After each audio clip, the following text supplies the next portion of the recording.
Hello and welcome to the monthly Q&A. If you'd like to get your question answered in a Q&A like this one, then head on over to ars.fm/Sharmalade and I will do my best to answer your question as long as it's not too rude.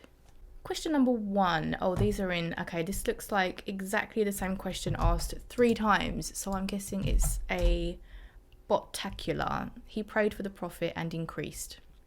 Stupidest thing you've ever done?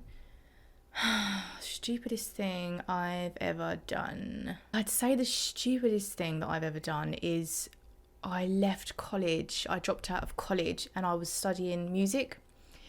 And why did I do that? I regret that a lot. I don't regret a lot of things, but I regret that. And if I could go back and change it, I would have just pushed through. But I was having a hard time at college. A really hard time at college. I was going through a lot and I remember just thinking, I'll just leave and get a job. And I did. I just left and went and did retail from then. But I remember with college, there was another singer there and I originally entered as a pianist. And oh God, it's all flashing back now. It's all come rushing back to me, these memories. And I remember during my interview, they asked me to play a piece of learned music from, sheet. So it was somebody else's composition, like quite a classical piece. And I played it and they were like, okay. And then they said, play something of your own. So I played one of my own compositions and I remember really getting into it and really feeling it. And they were like, that's just, we want you to see that you actually had some emotion behind playing an instrument and it's not just, do it parrot style.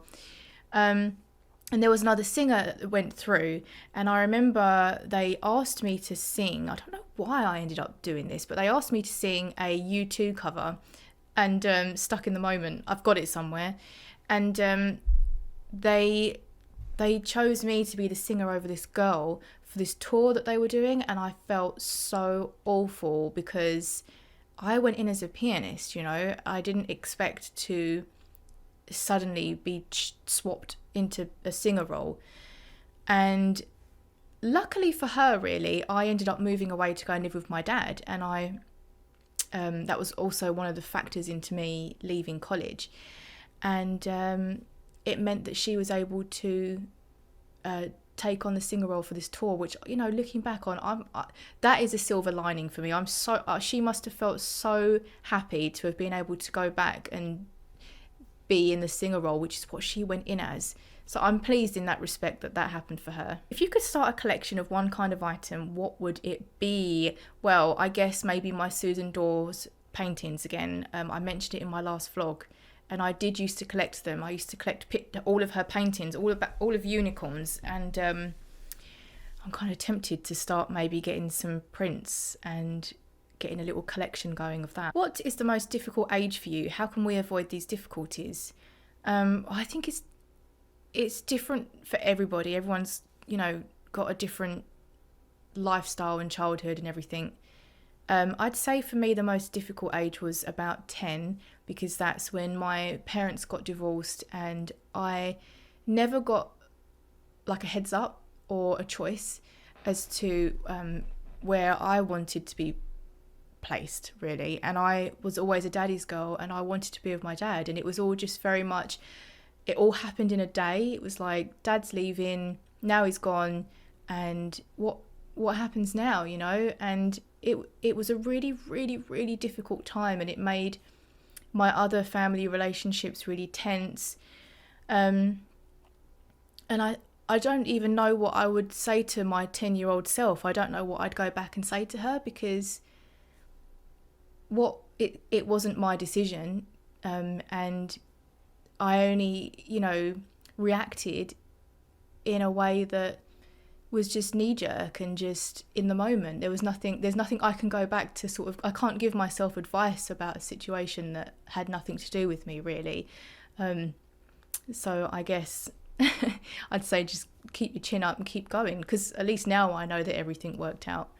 Are you on lockdown where you live? No. So we did have lockdowns last year and the year before, and they gradually just, I feel like with the whole COVID situation, I feel like we went from being super high alert, and then suddenly I just felt like nothing was being dealt with or spoken about or reiterated. Like there was no guide. I just felt I feel like we were floundering and we were just left to just figure it out for ourselves, because it did go from feeling really, really, really strict. This is what you can do, this is what you can't do, to do what you want.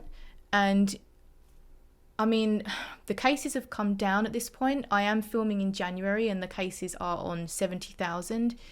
They were on 140,000 plus. So they're coming down, and we've had the booster and the vaccination. I can't, this vlog, I think this Q&A is going up way later in the year, so I can't know what's going to be what's going to be happening at this current point. But we're not in lockdown at the moment, and to be honest, everything feels pretty normal now, which is good. But at the same time, I just wish there was a little bit more information and guidelines given out, just a little bit, so that we could have a bit of structure. Biggest regret in life so far, from Jamie T. I guess that's going to tie into the stupidest thing I've ever done, which was dropping out of college. That's probably my biggest regret. I would have loved to have seen where that all ended up, and to come away as well with a degree would have just been, in music as well, would have been awesome. Tell me about your flaws. Okay, so one of my biggest flaws is when I get super stressed, like when I feel like I just can't deal, and I can't cope, I have a meltdown. I melt down and I turn into an ostrich, and I literally put my head in the sand and I don't deal with the situation. And more often than not, I'll go to Ian and say, can you help me, and can you come and sort this out? And I don't say it as nicely as that. I'm usually a mess, and I'm like, I don't know what to do. And that's one of my biggest flaws. When I get to that point of not knowing how to cope, I'm a mess. I wish I had more of a level head and I could just deal with the situation, but more often than not, I'm just like banging on Ian's door and saying, can you help me? I don't know what's going on. Everything's on fire. Do you know how to swim? I do know how to swim. I don't swim very often though, but we used to have swimming lessons at school. Oh, who remembers those god-awful swimming hats that the girls had to wear? And you'd have to pile your hair like so tight on top of your head and put and it was rubber. It was like rubber, and you'd put it on your hair and it was like you'd be pulling all your hair out, and then when you're trying to take it off, it was like all your hair is getting caught up in it. It was just the most awful thing. Like, who invented that? Like, I want to write a letter to that person and just say, what was you thinking? This is from Jamie T. If you had one day left to live, how do you spend it? See, I mentioned I think it was a Q&A ages ago, about how when I have nightmares, they're always about the end of the world. And in my dream, I'm always very aware of the time coming to an end of that day, and like the world ending. So I've actually thought about this a lot. Like, what would I do if it was like the last day on Earth? Because, a comet is going to come and wipe us out or something. And I think I'd probably, okay, so this will tie into tell me about your flaws. I'd just go ostrich mode. I think I would. I honestly think I'd go ostrich mode. I'd pretend like nothing's happening and just crack on, just like a normal day. I'll probably end up like filming a Q&A or something. What helps you to sleep better? Nothing helps me to sleep better. I've spoken about this as well in a previous Q&A. Nothing helps me sleep better. The only thing that allows me to get over the pressure of it is acceptance. Accepting that it's one of those nights you can't get to sleep. You're not going to know when you're eventually going to drop off to sleep. You never know. You don't know when it's going to happen. There's no point in trying to pressure yourself into going, oh, well, in 20 minutes time, it's 3:00 in the morning, so I should be asleep by then. I just accept it. It is what it is. And every second, every minute is what it is. There's no pressure, and eventually I'll fall asleep.